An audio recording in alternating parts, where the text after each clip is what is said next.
आज गीता के 6वां अध्याय के 26वें श्लोक से आज की भागवत चर्चा को प्रारंभ करेंगे। जैसे कि हम रोजाना कोरोना पैंडेमिक के बारे में कुछ बातें करते हैं, तो अभी जो वेरिएंट आए हुए हैं वो डेल्टा प्लस लैम्डा। जो पहले सार्स कोविड आया था वो नॉर्मली बीटा था, अल्फा बीटा गामा था, बीटा था, और उसमें रिकवरी ज़्यादा अच्छी हो रही थी। डेल्टा प्लस और डेल्टा वेरिएंट में इम्यून एस्केप है और वैक्सीनेशन, लेकिन अब रिसेंटली लोग कह रहे हैं कि मतलब अमेरिका वगैरह में और कुछ कंट्रीज में तो थर्ड वेव और फोर्थ और फिफ्थ वेव भी आ रही हैं और वो ज़्यादा सीरियस आ रही हैं, जबकि वहाँ इम्यूनाइजेशन बहुत अच्छा हो चुका है, वैक्सीनेशन बहुत ज़्यादा लोगों को हो चुका है, तब भी उन एंटीबॉडी को इम्यून एस्केप हो रहा है और वो ज़्यादा सीवियरिटी की डिसीज हो रही है। अगर हिंदुस्तान में भी थर्ड वेव आई तो डूम स्ट्रेन पैदा होगा, ऐसा म्यूटेंट स्ट्रेन आएगा जो कि डेल्टा प्लस से भी ज़्यादा खतरनाक होगा, और जो लहर जो थर्ड वेव है वो ज़्यादा खतरनाक होगी। तो क्या करना क्या है, बेसिक जो पिलर्स हैं इसके, क्योंकि हमें ज़्यादा जानकारी नहीं है इस बारे में, तो बेसिक पिलर जो हैं कि डिस्टेंसिंग, मास्किंग और हैंड हाइजीन। दूसरी बात मैं कहना चाहता हूँ कि एल्कोहल बेस्ड हैंड सैनिटाइज़र, जहाँ की 70 से लेकर 90% का एल्कोहल होता है, उससे वायरस खत्म नहीं होता है। आइडियल जो है हैंड सोप एंड वाटर है, आप हर बार हैंड हाइजीन जितनी बार संभव हो सोप एंड वाटर से करें। इतनी सी पेंडेमिक की बात करने के बाद में हम आज 26वें श्लोक को पढ़ते हैं। यतो निश्चलति मनश्चंचल मत्स्थिरं ततस्ततो नियमेत् तदात्मन्येव वशं नयेत्। मन स्वाभावतः चंचल और अस्थिर है, कभी कभी विचलित होने पर भी इसे पूर्वक निमित कर आत्मा के रूप में लाना हो। भगवान कहते हैं मन तो स्वाभावतः चंचल है और अस्थिर है, क्योंकि विचलित होने पर भी इसे यत्न पूर्वक निमित कर आत्मा के रूप में लाना होगा, अपने को वश में करना ही। फिर शांत वनसम होना, योगिनम सुख मुक्तम उपैति शांत रजसम ब्रह्मभूत कर्म सम। इस प्रकार बाधाओं को दूर कर अभ्यास से इनका मन प्रशांत हो गया है। वे ब्रह्मभूत तापसुन और रजोगुण रहित योगी पूर्वोत्तम सुख प्राप्त करते हैं। इन चैनम सदात्मानम योगी विगत कलमसम सुखीन ब्रह्म संस्पर्शमत्यंतम सुखमनुते। इस बार आत्मसंयमी योगी कलम सहित होकर ब्रह्म स्पर्श रूपी अत्यंत सुख का भोग करते हैं, अर्थात स्वरूप परम ब्रह्म के तत्वानुशीलन रूपी आनंद को प्राप्त करते हैं। यही भक्ति है। सर्वभूतमात्मानं सर्वभूतानि चात्मनि इच्छते योगात्मा सर्वत्र समदर्शन। ये ब्रह्म स्पर्श कैसा है, इसे ही संक्षिप्त में बता रहा हूँ। समाधि युक्त की दो व्यवहार हैं, भाव और क्रिया। उनका भाव व्यवहार का होता है कि सभी भूतों में आत्मा को तथा सभी आत्माओं में सभी भूतों को दर्शन करते हैं। क्रिया व्यवहार में भी वे सर्वत्र समदर्शी हैं। आगे के दो श्लोकों में भाव और लोक की क्रिया की चर्चा करा।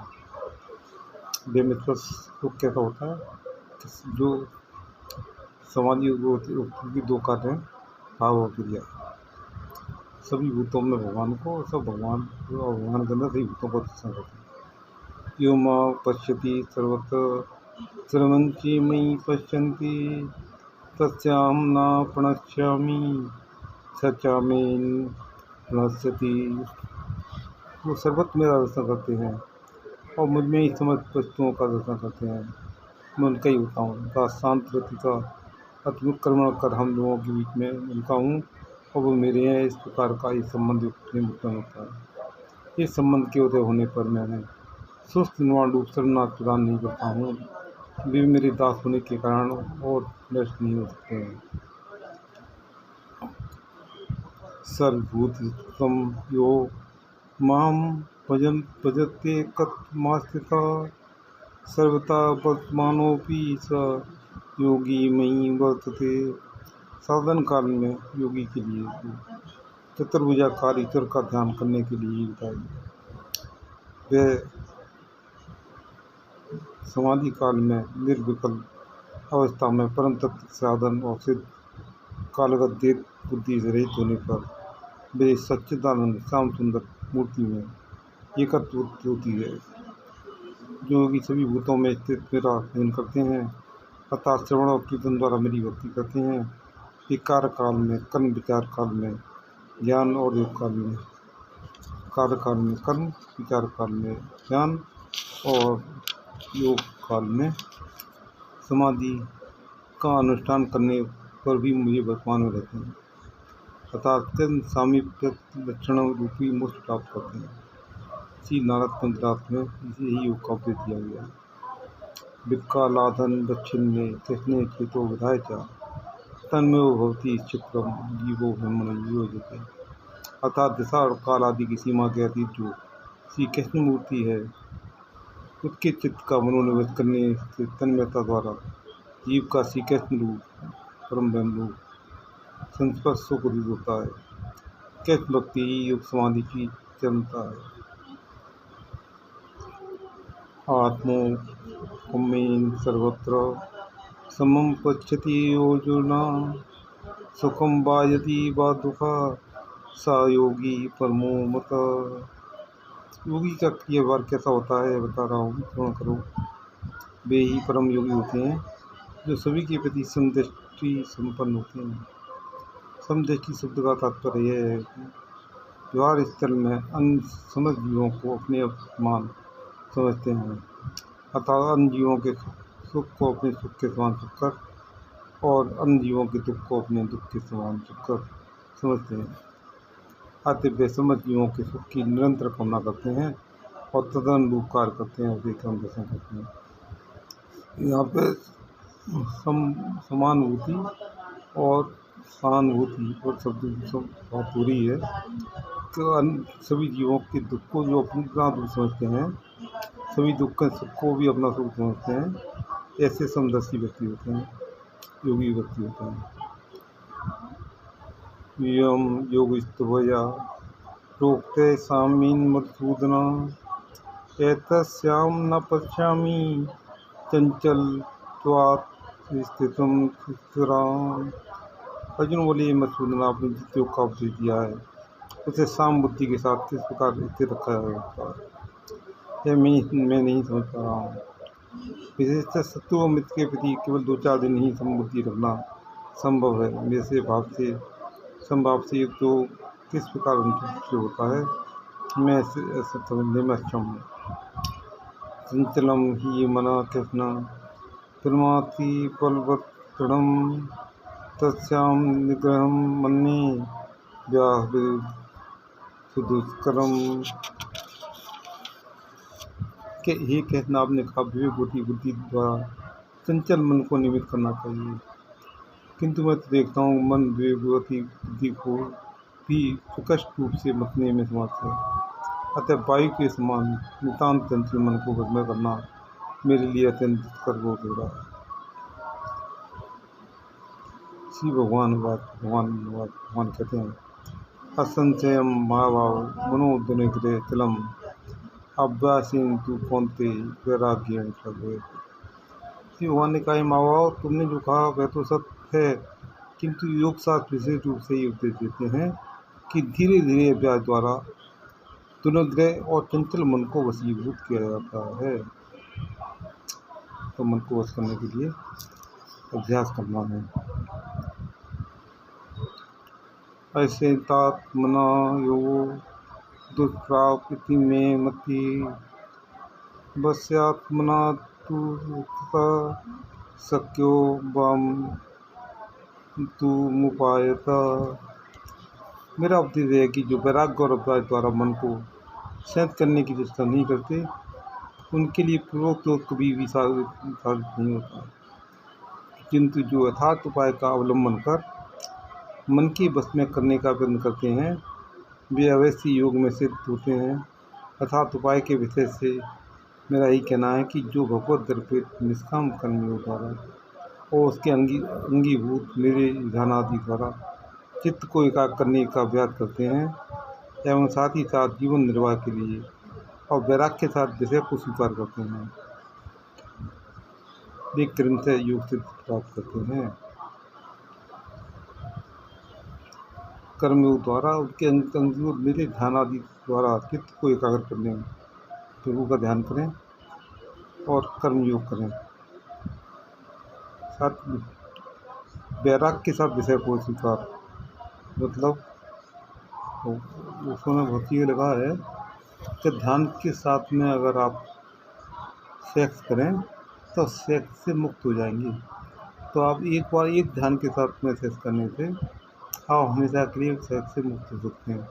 तो यहाँ भगवान भी यही कहते हैं, वैराग्य के साथ विषय को स्वीकार करते हैं, वे क्रम से योग सिद्धि प्राप्त करते हैं। योग सिद्धि प्राप्त करने के लिए हमें चाहिए कि वैराग्य के साथ विषय।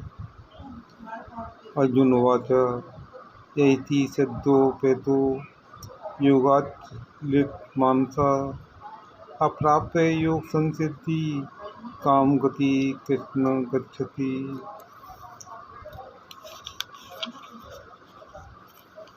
इतना श्रवण करने के पश्चात बोले हे कृष्ण, आपने कहा कि समय कितने पूर्वक अभ्यास और वैराग्य द्वारा योग सिद्धि होती है, किंतु जो व्यक्ति योग उपदेशक के प्रति श्रद्धान्वित होकर उसमें थोड़ा आरूढ़ होते हैं, परंतु यदि नहीं हो सकते हैं अर्थात बहुत थोड़ा यत्न करते हैं, अभ्यास और वैराग्य के अभाव में उन व्यक्तियों का मन विषय में प्रवृत्त होकर योग को विचलित हो जाता है।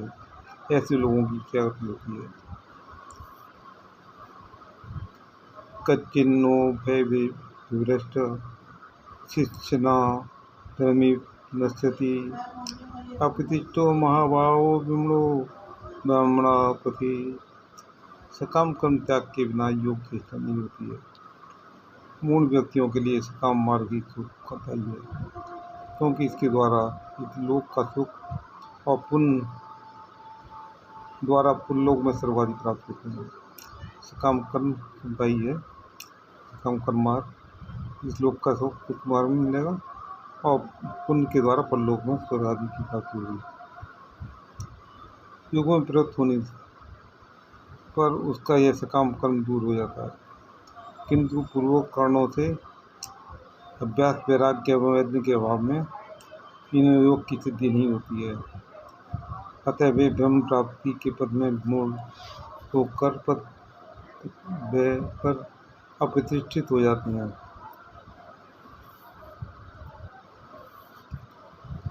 क्या ऐसा होने पर भी दोनों मार्ग से च्युत होकर छिन्न भिन्न बादल की भांति पूर्णतः नष्ट हो जाते हैं। तो सकाम कर्म कर नहीं पा रहे, निष्काम कर्म कर नहीं पा रहे और सकाम कर्म में भी योग भ्रष्ट हो रहे हैं, तो वो छिन्न भिन्न हो जाएंगे बादलों की भांति और पूर्णतः नष्ट हो जाएंगे। एतन में संशयम कृष्ण हेतु महर्षिता तब दन्य संशय चेता न योग पद्धति। शास्त्र का सर्वज्ञ नहीं है, किंतु आप परमेश्वर हैं, अतः आप सर्वज्ञ हैं। आप कहते तो और कोई भी संशय को छेदन की समझ नहीं होगी, अतः कृपा पूर्वक मेरे संशय का छेदन करें। श्री भगवान वाचा पार्थ नेवेहे नाशिस्तस्य विद्यते नाहि कल्याण कच्चित् दुर्गति तात गच्छति।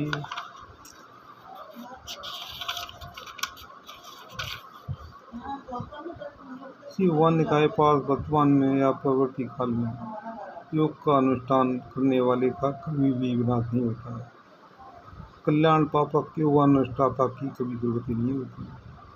मूल बात है कि समस्त मानव दो भागों में व्यक्त है, अवैध और वैध। जो व्यक्ति केवल इंद्रिय तर्पण करते हैं और किसी विधि के वशीभूत नहीं है, वे पशु के समान विद्युत सभ्य हो अथवा असभ्य हो, मूर्ख हो अथवा पंडित हो, दुर्बल हो अथवा बलवान, अब अवैध व्यक्ति का आचरण सदा ही प्रतिकूल होता है। उनके कारणों से किसी प्रकार के लाभ की संभावना नहीं है। वैध लोगों को 3 श्रेणियों में विभाजित किया जाता है: कर्मी, ज्ञानी और भक्त। कर्मियों को सकाम कर्मी और निष्काम कर्मी इन दो भागों में विभक्त है। सकाम कर्मी गण अत्यंत शुद्ध सुखान्वेषी अर्थात अनित सुख की लाभालासी होते हैं। उनको स्वर्गादि की प्राप्ति और संसारिक उन्नति तो है, किंतु समस्त सुख ही अनित्य है। अतएव जिसे जीवों का कल्याण कहा जाता है वे उन्हें अप्राप्त है।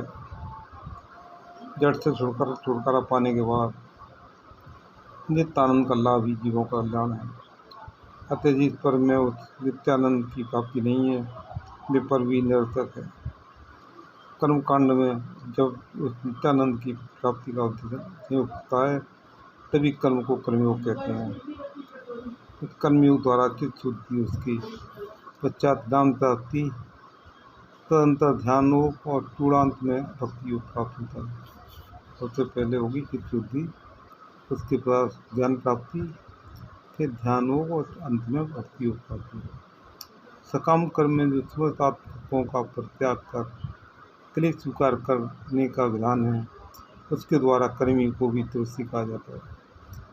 तपस्या जितनी भी हो परंतु उनकी अवधि इंद्रिय सुख के अतिरिक्त और कुछ नहीं है।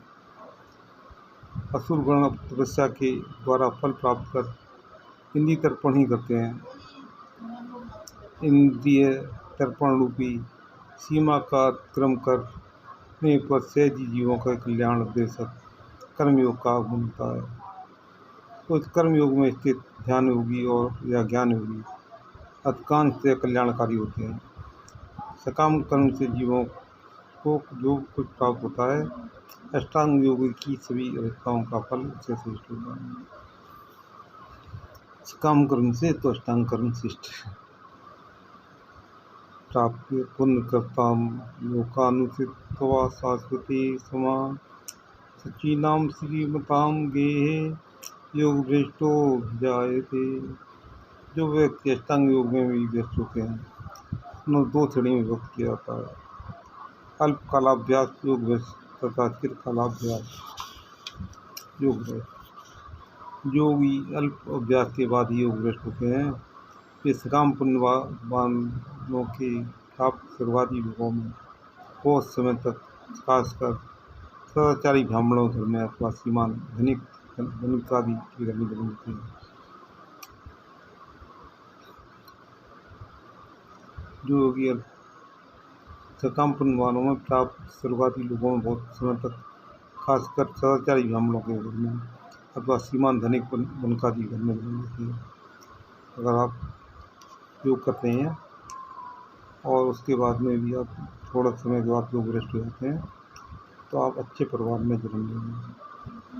अथवा योगनामेव कुले भवति श्रीमताम् अथवा योगनामेव कुले भवति धीमताम् एतद् दुर्लभतरं लोके जन्म यदि दृश्यम। योगी बहुत काल तक अभ्यास करने के बाद योग भ्रष्ट होते हैं। विज्ञान योगी के घर में जन्म ग्रहण करते हैं।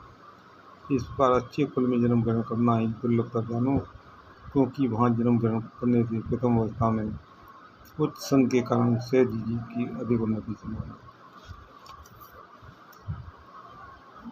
तत्तम बुद्धि संयोग लभते पौर्वधिकम एते च ततो भूय संसिद्धो कुरुनंदन। ये कुरुनंदन, वे वहाँ जन्म लेकर पूर्ण देह की बुद्धि को प्राप्त करते हैं। अतएव नैसर्गिक रुचि के कारण पुनः योग संसिद्धि के लिए यत्न करते हैं। पूर्वाभ्यासेन तेने विद्यते वैसोऽपि सा जिज्ञासुरपि योगस्य शब्दमात् वर्तते। निसर्गवशत पूर्वाभ्यास के द्वारा योग शास्त्र में जिज्ञासु पुरुष वेदोक्त सकाम कर्म का अतिक्रमण करते हैं, अतः सर्व कर्म मार्ग के निर्दिष्ट फल की अपेक्षा उत्कृष्ट फल प्राप्त करते हैं। प्रयत्नादत्मानस्तु योगी संशुद्ध किल्वेश अनेक जन संसिद्ध स्थितो याति पराम गतिम्। जब प्रकट रूप में तेजत्व के साथ अभ्यास करते करते योग परिपक्व होता है और समय कसाय दूर होते हैं। योगी अनेक जन्मों तक के अभ्यास करते करते अंत में निष्पाप होकर मोक्ष रूपी परम गति प्राप्त करते हैं। यही योगी का अमूर्तिक पारलौकिक फल है। तपस्विभ्यो बुद्धिको योगी दानव्यो ही मतोधिका कर्मिभ्यश्चाधिको योगी तस्माद्योगी भवार्जुन। उत्तम रूप से विवेचना करके देखो, सकाम कर्मगत तपस्वी को ये बच्चा कर्मयोगी श्रेष्ठ है। ज्ञान योगी कर्मयोगी से भी श्रेष्ठ है। कर्मयोगी निष्काम कर्म करने वाला। ज्ञान योगी कर्मयोगी से भी श्रेष्ठ है। सामान्यतः सकाम कर्मी की अपेक्षा योगी भी श्रेष्ठ है। अतः वे अर्जुन तुम योगी हो।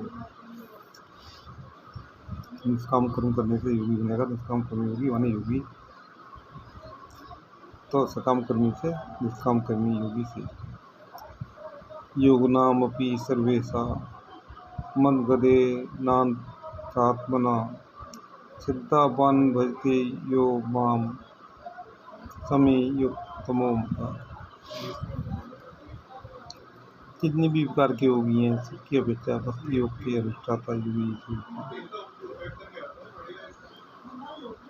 जो श्रद्धावान होकर मुझे भजते हैं वे सभी योगियों में श्रेष्ठ हैं। वेद वंशों के बीच में सकाम कर्मी को योगी नहीं कहा जाता है।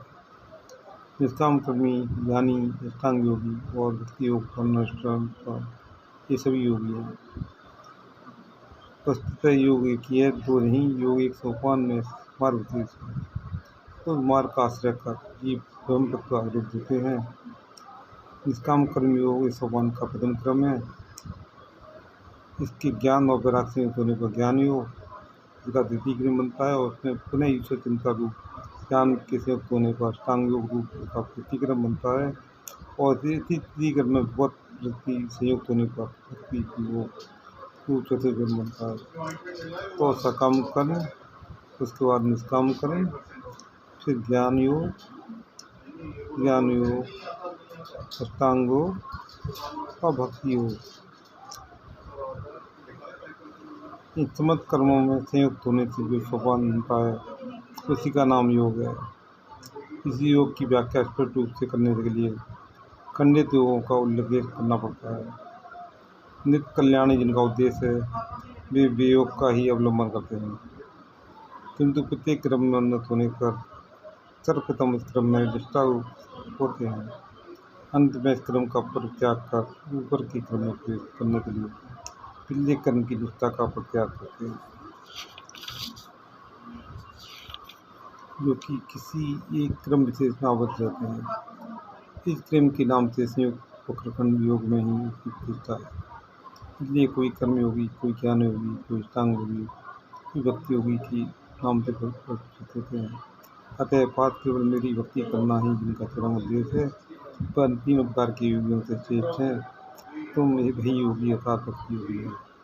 भगवान कहते हैं कि सकाम कर्म जो है करने वाला व्यक्ति भी सकाम कर रहा है लेकिन भगवान दर्पित कर रहा है, तो वो भी श्रेष्ठ है। उसके बाद में निष्काम कर्म योगी भगवत अर्पित कर्म करने वाला, निष्काम करने वाला, वो अधिक श्रेष्ठ है। उसमें बाद में ज्ञान योग आएगा, फिर अष्टांग योग आएगा और भक्ति योग आएगा आखिर में। तो भगवान कहते हैं प्रेम से मेरी कीर्तन ध्यान करो, वो श्रेष्ठ है और इस तरह का योगी ही श्रेष्ठ है। और 6वें अध्याय में भगवान आखिर में यही कहते हैं कि तुम भक्ति योगी बनो मेरे को अर्पण करते हुए। कोई कहानी तो मैं आज सुनाना चाहता ही नहीं, लेकिन हम जीवन को जिए। जीवन में घटनाएं तो होती हैं लेकिन हम विचलित ना हों। एक राजा ने अपने एक वजीर को फांसी की सजा सुना दी। अब उसके यहाँ एक रिश्ते की इस तरह का एक रिवाज थी कि फांसी लगने से एक दिन पहले राजा जिसको फांसी दी जाती है उसके पास जाता था और उसकी आखिरी इच्छा पूछता था। वो एक घोड़ा अपने घोड़े पर सवार होकर वजीर से मिलने गया। जेल में वजीर को मिल रहा था। वजीर रो रहा था।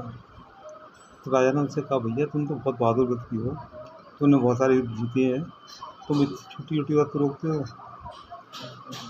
जीवन जीवन से इतना प्रेम करते हो। कहने लगा, नहीं, जीवन से कितने प्रेम है, मुझे भी मालूम है, मरना तो सभी का है, मुझे भी मरना है, और ऐसा कोई बात नहीं है, मरने से डर नहीं लगा मुझे। लेकिन मैंने जीवन भर में एक कला सीखी थी, मैं घोड़ों को उड़ना सिखा सकता था, लेकिन एक खास किस्म के घोड़े को उड़ना सिखाया जा सकता था। ज़िंदगी में घोड़े को तलाश करता रहा, लेकिन आज जब जाने ही वाला हूँ तो जिस घोड़े पर आप आए हैं वो उसी किस्म का घोड़ा है। तो राजा भी खुश हो गया। राजा ने कहा, अच्छा ऐसा है तो कितना समय लगेगा? उसने कहा, लगभग 1 वर्ष। तो राजा ने कहा, मैं तुम्हारी सजा माफ़ करता हूँ और घोड़ा भी तुम्हें देता हूँ, और 1 साल के बाद में मिलते हैं। हम तुम मिलेंगे ही नहीं, मैं तुम्हारा घोड़ा उड़ना सीख गया तो आधा राज्य भी दूंगा और अपनी बेटी से तुम्हारी शादी भी कर दूंगा। उसको छोड़ दिया गया। वो राजा के घोड़े सवार होकर घर पहुंचा। लोगों घर पे सब रो रहे थे, उसकी पत्नी बच्चे सब रो रहे थे। उन्होंने देखा, कहने लगे, क्या बात है? तो उसने सारी कहानी बताई। उनने तो लोग कहने लगे, तुमने 1 ही साल मांगना था, ज़्यादा तो मांग लेते, 1 वर्ष का क्या है, ये तो बहुत आंख झपकते बीत जाएगा। कहने लगा, कुछ ऐसा कुछ नहीं है, 1 वर्ष में हो सकता है राजा ना रहे, हो सकता है मैं ना रहूँ, और ऐसा तो हो ही सकता है घोड़ा ना रहे। और कहानी कहती है कि तीनों ही नहीं रहे। बाइबल में कुछ कथाएँ आती हैं, उसमें जो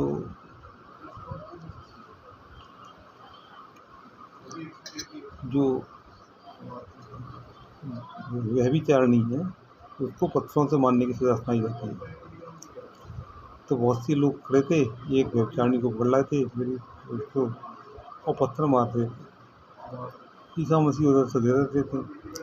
उन्होंने उसको देखा, रुक गए, कहने लगे, इन सबसे कहा उन्होंने, अच्छा सभी पत्थर मारे, पहले आगे पत्थर मारे जितने कभी इसका विचार ही ना किया हो और मन में भी ना सोचा हो। तो कुछ लोग आगे वाले पीछे हो गए, पीछे वाले और पीछे हो गए, और अंत में सारी भीड़ चली गई। वो लेडी, वो स्त्री जो है ईसा मसीह के पैरों में गिर गई कि और कहने लगी, मैं वास्तव में पापी हूँ, इसे शामिल नहीं चाहिए, आपने मुझे क्यों बचा लिया? इतना कुछ नहीं, कहना होना कोई बात नहीं है, ये तो परमात्मा के कर्मों की वजह से ऐसा होता है, और ऐसा कोई व्यक्ति नहीं है जिसने ये कार्य नहीं किया हो, विषय में नहीं गया हो और कार्य के विषय में सोचा ना हो। तो परमात्मा ने तुझे माफ़ कर दिया, फिर क्या परेशानी है? और इस तरह से इसकी को छुटा दिया। आज इन्हीं 2 कथाओं के साथ में 6वां श्लोक का मतलब जो निकला कि भक्ति और प्रेम, कीर्तन ध्यान करें, भगवान का प्रेम जो है वो हो गया। तो कीर्तन ध्यान करते हैं, गोविंद बोलो गोपाल बोलो, राधा रमण हरि गोपाल बोलो, गोविंद बोलो गोपाल बोलो, राधा रमण हरि गोपाल। और सर्वे सुखी होने की कामना। सर्वे भवन्तु सुखिनः, सर्वे सन्तु निरामयाः, सर्वे भद्राणि पश्यन्ति मा कश्चित् दुःखभाग् भवेत्। न त्वमेव कामे राज्यं न स्वर्गं न पुनर्भवं कामे दुष्टात्मा न प्राणिनां।